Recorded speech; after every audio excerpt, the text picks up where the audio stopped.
Pandemi menjadi pukulan berat bagi semua sektor usaha, termasuk bisnis aviasi. Belasan maskapai di dunia bahkan telah dinyatakan menuju ambang kebangkrutan sejak akhir tahun 2020. Maskapai kebanggaan kita, Garuda Indonesia pun mengalami pukulan yang sama.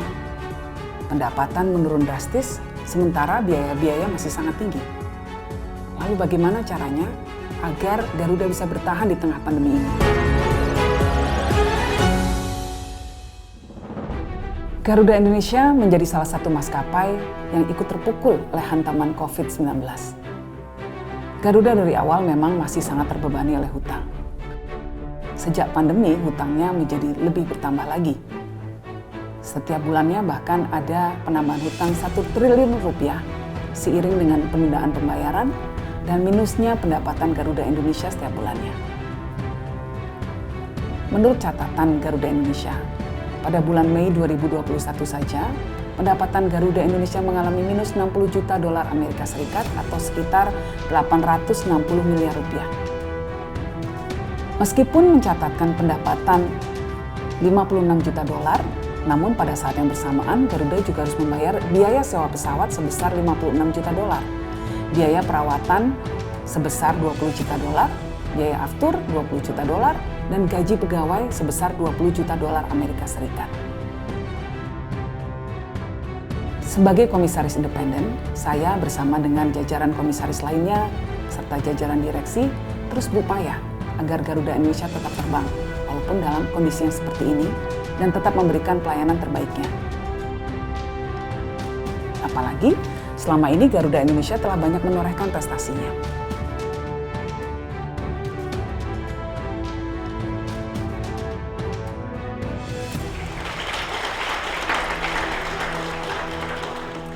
Kita semua, dan saya yakin juga pemegang saham syariah terutama, punya komitmen yang sama agar Garuda bisa tetap bertahan.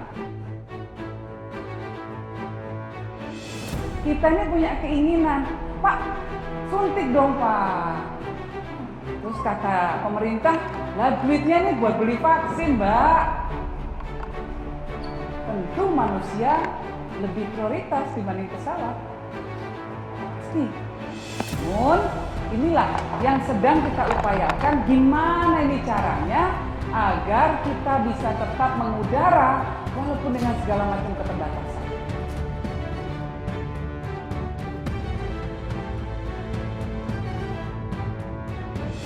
Selama 5 tahun berturut-turut, Garuda Indonesia telah menyandang gelar sebagai the best cabin crew in the world. Jadi awak kabin terbaik di dunia.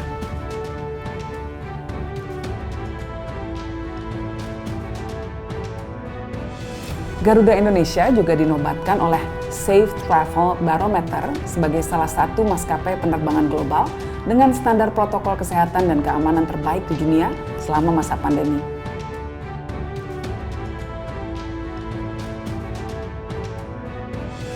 Kesiapan armada yang aman, bersih, dan steril menjadi salah satu komitmen Garuda dalam memberikan pelayanan terbaik kepada penumpang setianya.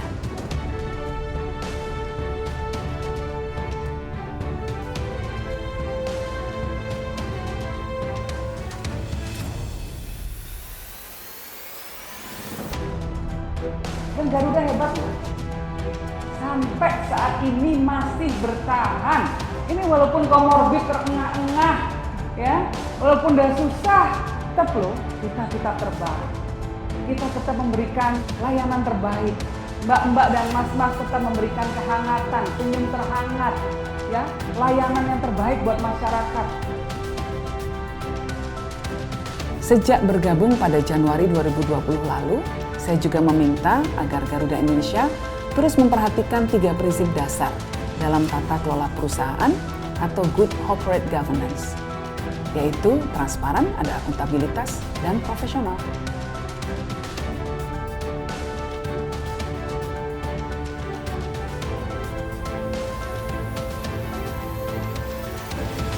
Para pilot Garuda harus menjalani pelatihan di simulator setiap beberapa bulan sekali agar kemampuan mereka tetap terasah tajam. Menghadapi skenario apapun, turbulensi apapun, pilot Garuda akan tetap tenang dalam mengemudikan pesawat sampai tujuan dengan selamat. Kita berharap kepercayaan dari publik, pemegang saham, pemangku kepentingan, pasar, dan juga masyarakat akan terus bisa dipertahankan. Namun memang Garuda ini ibarat orang yang punya komorbid, banyak penyakit bawaannya, sehingga begitu kena COVID langsung parah. Selain beban warisan hutang, Garuda Indonesia juga mewarisi sejumlah masalah kompleks di masa lalu. Banyak kasus-kasus di masa lalu yang melibatkan praktek-praktek KKN. Dan ini menjadi fokus utama kami.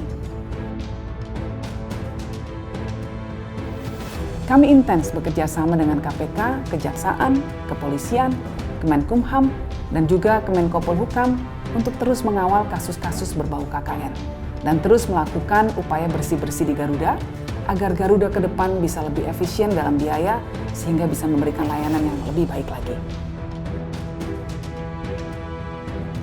Contoh penyakit bawaan Garuda misalnya, ada beberapa pengadaan pesawat di masa lalu yang bermasalah. Dan dampaknya tetap kita rasakan sampai sekarang. Ada beberapa pesawat yang kita miliki sesungguhnya tidak cocok untuk Garuda. Sehingga ketika diterbangkan, pasti akan selalu rugi.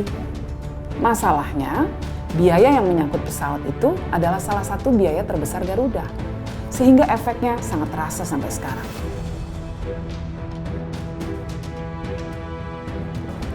Tidak gampang bernegosiasi dengan para lessor, karena tentu ini uang miliaran rupiah, ratusan miliar. Jadi mereka juga pasti akan alot.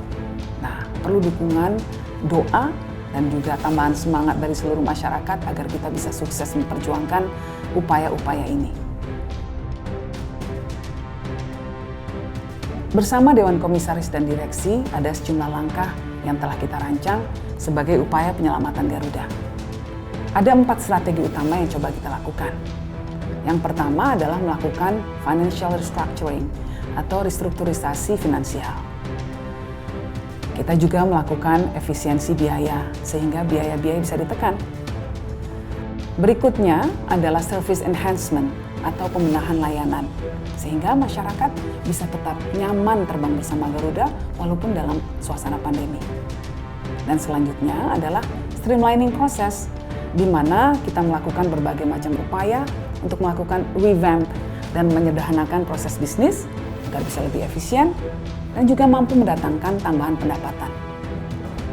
Saya pribadi misalnya, saya mendorong agar ada penguatan serta migrasi sistem IT di Garuda. Supaya sistemnya menjadi lebih baik dan biayanya lebih murah. Nah, kalau kita sudah melakukan migrasi sistem ke IT yang waktu itu sempat saya sarankan, maka Garuda bisa menghemat biaya lebih dari 1 triliun setiap tahunnya.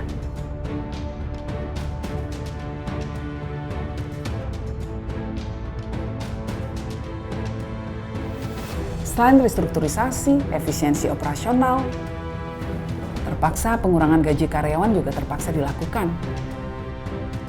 Yang paling tinggi posisinya di perusahaan, yaitu komisaris dan direksi, maka dipotong paling tinggi juga.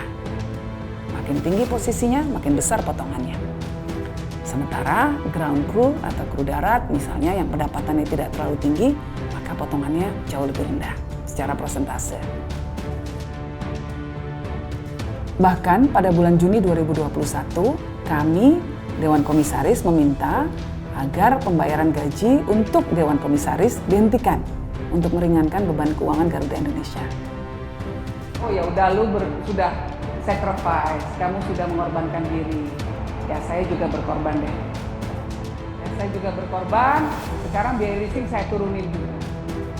Ini loh, pesan yang ingin disampaikan, yang ingin didengar oleh para kreditur kita. Yang membuat biaya-biaya lainnya menjadi turun.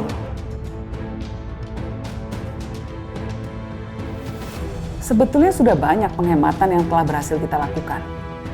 Negosiasi ulang biaya sewa pesawat saja saat ini telah mampu menghemat lebih dari 200 miliar rupiah setiap bulannya. Kita juga melakukan optimalisasi penggunaan pesawat untuk meningkatkan utilisasi, serta meninjau ulang rute-rute yang merugi besar. Ini semua berkontribusi dalam menekan angka kerugian. Pendapatan dari kargo kita coba genjot sampai jauh melampaui target. Juga pendapatan dari sewa pesawat charter. Bahkan Garuda juga menyewakan salah satu simulator pesawatnya untuk disewakan kepada umum, walaupun memang dalam suasana pandemi, untuk sementara pelaksanaannya harus ditunda dulu. Namun, tambahan pendapatan dan penurunan kewajiban ini masih jauh ya dari pendapatan kita sebelum terjadi pandemi, sehingga tetap berat bagi perusahaan.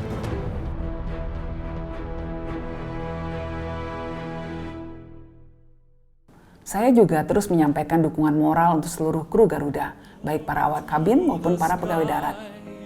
Meski kita menghadapi pandemi dan krisis, Garuda Indonesia tak boleh menyerah. Dan kita hanya bisa bertahan kalau kita semua rela untuk saling berkorban.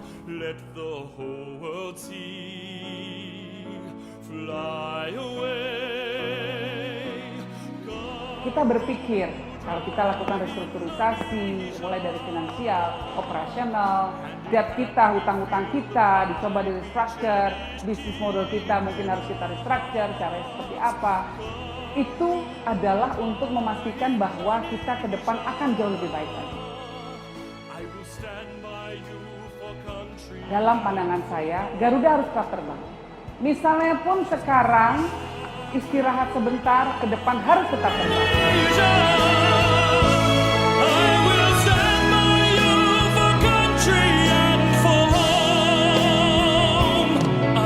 Stand by you for country and